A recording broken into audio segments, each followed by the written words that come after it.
Ish banori e shtëpisë më të famshme në Shqipëri, njëkohësisht dhe finaliste Egli Tako, ka zbuluar më tepër detaje nga kënga e saj më e re e titulluar Jetë.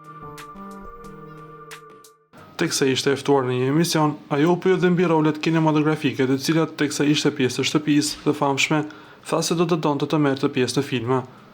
Ajo u pyet dhe për këngën, për të cilën tha se nuk është dedikim.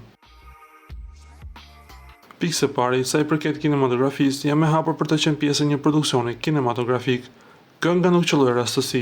Unë kam kryer një shkollë arti, kam pasur 5 materiale muzikore të bëra gati më parë. Përkundrazi, madje, nëse kam lëbuar për një profesion të caktuar ka qenë muzika, që unë kam thënë që nuk jetoj dot pa muzikë. Nuk do ta atashoja konkretisht me diçka, as nuk do të thoja që është një lloj dedikimi ose jo. Arti është shumë subjektiv.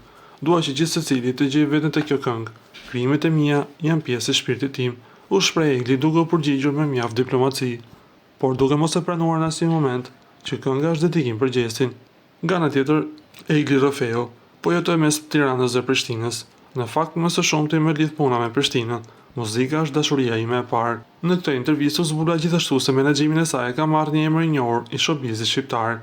Po flasim për këngëtaren Fifi. Fifi është kryesorja, tha Egli duke lënë të kuptohet se projektet e ardhshme do të jenë fryt i një bashkëpunimi të fortë artistik mes tyre. Ju lutem klikoni tek butoni subscribe për të marrë të rejat më të fundit nga showbizi shqiptar.